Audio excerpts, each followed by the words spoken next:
Trabajo. Efectivamente. Gestión Alan García. Así es, efectivamente. Del APRA. Del APRA. ¿Militante usted del APRA? Militante del partido. ¿Qué le parece lo que acaba de ocurrir ahora mismo? 2 militantes del APRA. Bueno, Salinas es un realidad y está inscrito en el padrón. Dice que no tiene militancia. Ok, pero finalmente está inscrito en el padrón. Igual los 2 expulsados. ¿Qué le parece este procedimiento? Acaba usted de escuchar la declaración de César Sumaeta. También ha sido dirigente, también formó parte de la comisión política, llegó al Congreso, fue presidente del Congreso y participó muchos años en la vida orgánica y política del partido y cree que esto es un abuso de poder. ¿Qué opinión tiene usted al respecto? A ver, lo primero que hay que señalar es, son 2 militantes del partido que son convocados por un gobierno, ¿no? En mérito a sus, habrá que decir, condiciones, cualidades personales que ve el gobierno para que puedan asumir responsabilidades. Ya. Sí me parece desproporcionada la forma como reaccionan algunos de los dirigentes del partido. Hay que señalar que ya el Tribunal Constitucional ha establecido que aún las organizaciones privadas y los partidos políticos estrictamente son privados. Como asociación en ese caso, ¿no? Tienen una regulación específica, ¿no? Tienen que observar, por ejemplo, cuando se trata de ejercer facultades o potestades disciplinarias, que es lo que ocurre en este caso, tienen que observar lo que se llama el debido proceso. ¿Qué significa? Oiga, si una persona, un militante, comete una inconducta, que eso es lo que pueda considerar cualquier militante, y para eso hay órganos establecidos dentro del partido, debe de seguirse los cánones regulares. Perfecto, habrá una apertura de un procedimiento disciplinario de oficio, podría ser, no se requiere una denuncia, ¿verdad? Claro. Y en función de ello, hacerle conocer los cargos y la persona, el militante, descargará y en función de eso se tomará una decisión. Entonces... ¿Aquí ha habido un apresuramiento? Hay un apresuramiento y yo creo... Dicho de la mejor manera, porque la verdad es que parece una tiranía. Fíjese, Manuel. El presidente Kuczynski hoy sigue en funciones, yo creo en gran parte, ¿sabes por qué? Porque el fujimorismo no supo, quiso forzar las cosas y en verdad, y lamentablemente en eso hubieron quienes estuvieron encasillados por la prepotencia del fujimorismo de querer llevar a la vacancia presidencial y tramitarla en tiempo récord. Yo creo que nada pasaba si se le brindaba un tiempo adecuado al presidente para que pueda formular sus descargos, ¿no? Y después de un debate amplio y razonado, se toma una decisión. Lo que pasa es que aquí se advirtió que el fujimorismo quería de todas maneras tomar el poder ejecutivo, quería vacar al fiscal de la Nación, tomar parte del Tribunal Constitucional, porque al margen, habrá que decir, al margen de las razones que puedan haber para de repente sancionar a alguno o algunos de ellos, ¿no? También habrá que decir que lo que se veía era una desesperación del fujimorismo. Entonces, vaco al presidente, ¿no?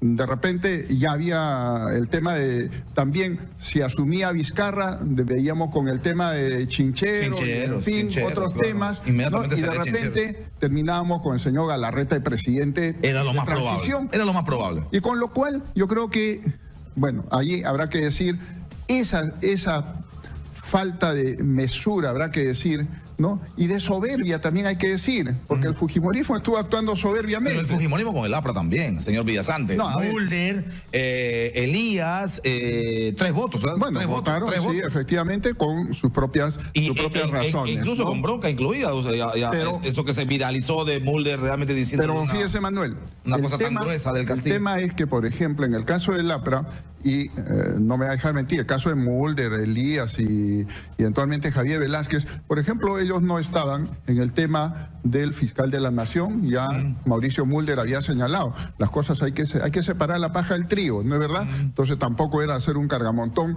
contra las instituciones del Estado, ¿no? Entonces yo creo que ahí hay que actuar, uno, con cautela. Aquí lo importante creo que pasa por lo siguiente, Manuel. 2 militantes del partido convocados que asumen responsabilidad que, ojo, habrá que entender, no es el APRA el que orgánicamente está representado. Es la aclaración que hay que hacer. Ese es el deslinde que tiene que hacer. O sea, la comisión política de un partido que debate postura ideológica, programática, que tiene una visión de país, de desarrollo, de alternativas. Ok, lo que dice es el señor fulano de tal y el señor fulano de tal quedan suspendidos en sus militares militancia a pedido suyo y en la representación dentro del gabinete es estrictamente de tipo personal. El APRA no cogobierna, no está haciendo ninguna alianza. No asume el pasivo del gobierno. Por supuesto. ¿No? Pero esto de votarlos de manera tan definitiva fíjate, Manuel, suena tirano. Y ocurrirá lo siguiente. En su momento, esos militantes, ¿no?, después de haber ejercido la función pública, retornarán a hacerla y a obtener nuevamente su condición de militante. Reasumirán. ¿Por qué se puede tomar, digamos, desde qué evaluación? Usted es un hombre de partido, es un hombre orgánico, que además maneja, por supuesto, digamos, los conceptos.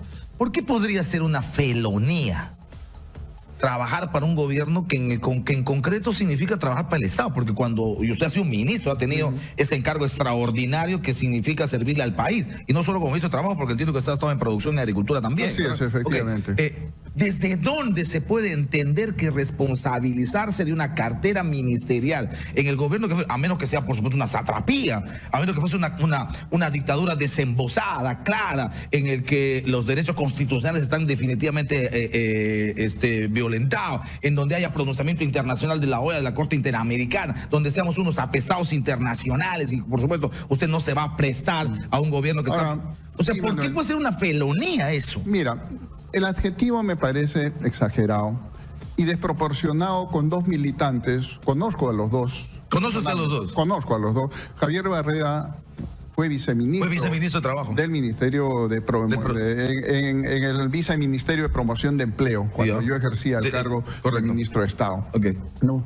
Y puedo dar fe que es un militante comprometido con el APRA, ¿no? Sí, sí, Abel claro. Salinas, lo propio. Abel Salinas acaba de ser nombrado no hace mucho, ¿no?, presidente de la Sociedad Peruana de Pediatría. Sí, peruana de Pediatría. O sea, es un hombre que técnicamente está dotado, que debería prestigiar al APRA, porque estamos hablando del presidente de la Sociedad Peruana de Pediatría. Claro, además, Javier Barreda es no solamente docente universitario, sino también actualmente se ejercía el cargo hasta hoy día o ayer, supongo, el cargo de director de la editorial de la Universidad Federico Villarreal. O sea, no es cualquier persona, un militante, pero con formación política, con formación académica, ¿de acuerdo? Entonces, yo creo que aquí se ha hecho mucho aspaviento con este tema. Mucha sobreactuación. Y más bien yo creo que es el momento de poner paños fríos, pero pensar, este gabinete de reconciliación nacional, que le ha llamado así el gobierno, perfecto, ¿hacia dónde apunta? Pasemos a eso. Me parece interesante que me ponga el tema, porque para eso está el señor Villasante también. Y estamos a las 8:52 minutos. Desde la perspectiva de Villasante,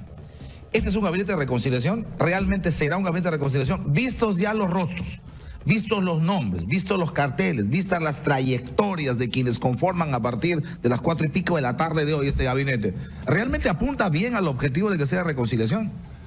Mira, más allá de los nombres, yo creo que está qué se va a hacer en este periodo.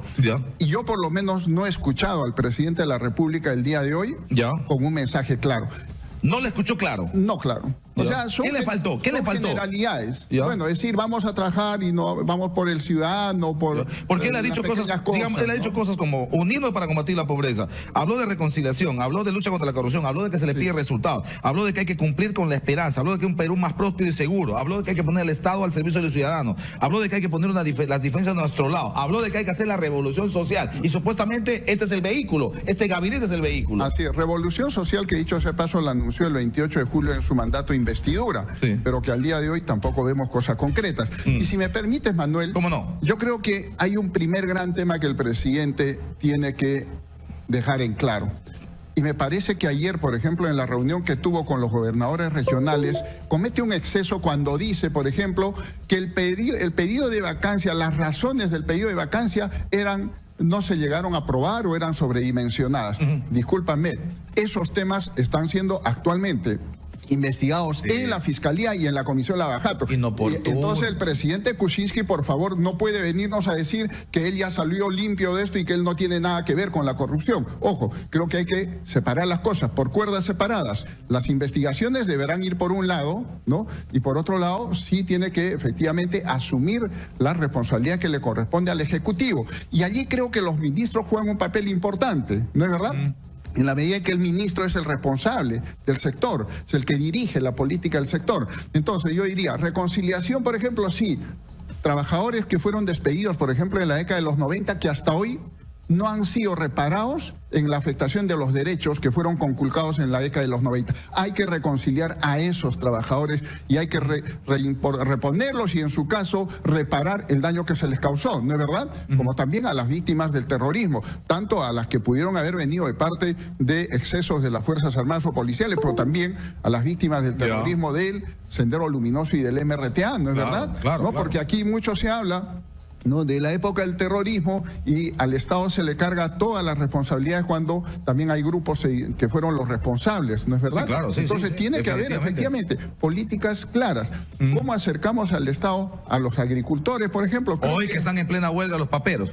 Los paperos, ¿por qué? Porque el Estado está importando, o más bien se está facilitando importaciones de papa, y tenemos productores que no tienen, pues, por ejemplo, de alguna manera precios de refugio, ¿no?, que permitan, por ejemplo, que la competencia no sea desleal. En fin, hay otros temas. Entonces allí, por ejemplo, sí importante que el señor Arista haya asumido. Arista es un técnico también reconocido, que, dicho sea de paso, por ejemplo, fue viceministro, ¿no?, durante casi 4 años o 5 años en el gobierno del APRA, ¿no? Claro. No es un militante del partido, pero es un técnico reconocido también, ¿no? Entonces, importante que pueda dar sus aportes, por ejemplo, en un sector que yo estoy convencido podrá seguramente... O sea, que, digamos, el tema de la reconciliación no viene por los nombres. No viene por los nombres. El tema de la reconciliación viene que a partir de ahora, qué acciones se va a hacer y cómo se focalizan sectores de la población para ir dando precisamente algunas acciones e ir generando esa reconciliación. Definitivamente,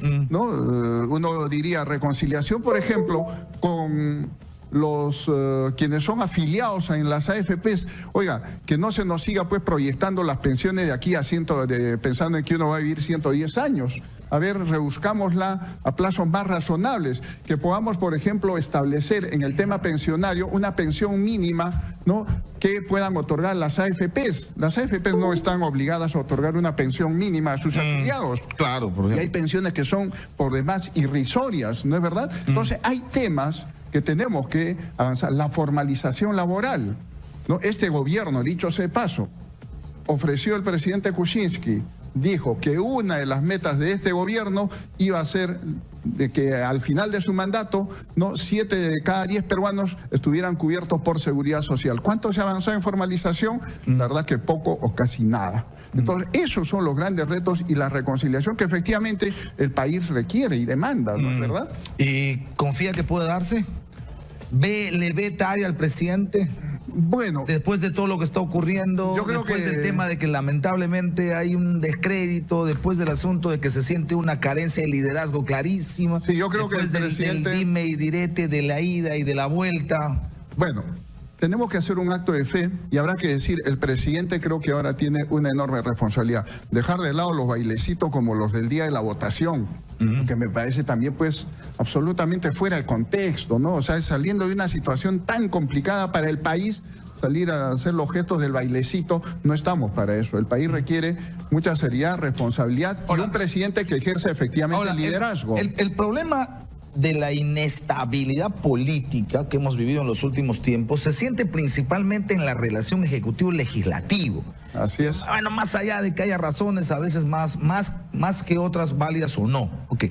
¿Pero crees que eso va a cambiar a partir de ahora con este nuevo gabinete? Digamos, el fujimorismo con Fujimori libre podrá bajar el tono, perdonarle algunas cosas más, generar por lo menos algún tipo de puente, de espacio para darle mayor respiro a PPK, o estará a la espera de la primera declaración de Barata respecto al tema Westfield, frente al tema First Capital, para ver si nuevamente me ponen el tema vacancia y, por supuesto, en 15, 20, 30 días otra vez estemos debatiendo el asunto y quizá PPK se esté yendo a su casa? Bueno, Manuel, yo diría, si aparecieran nuevos elementos, yo creo que tampoco es el tema que el presidente Kuczynski tenga asegurada su permanencia hasta el 28 de julio del 2020. Es lo que menos asegura hasta ahora, dicho sea de paso, porque yo creo que en la calle hay mucho más el sentir claro de que debe irse PPK.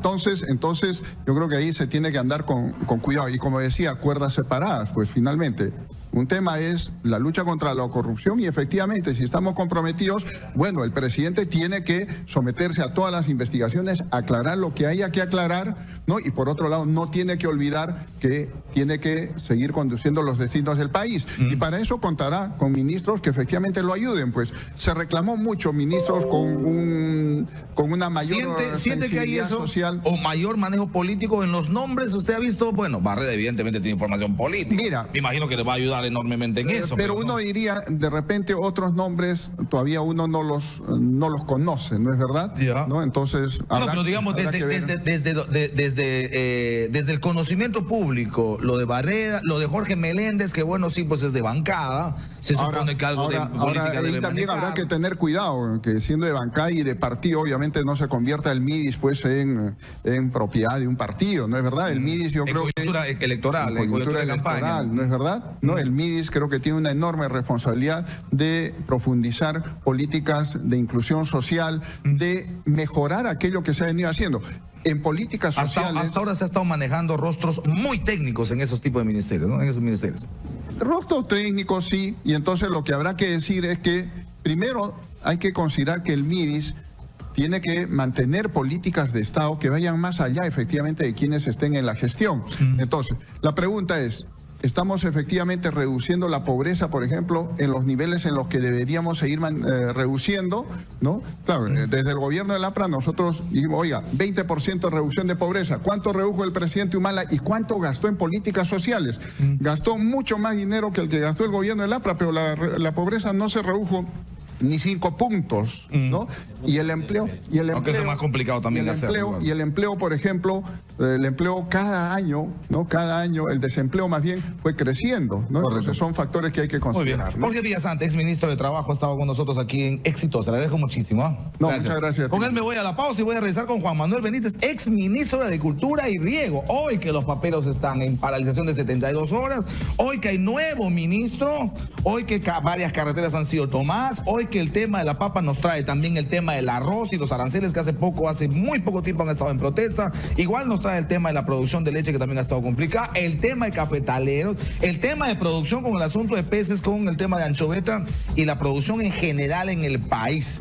¿Cuál es la perspectiva de este gabinete de la reconciliación desde Juan Manuel Benítez? Con él venimos, luego de la pausa. Retornamos.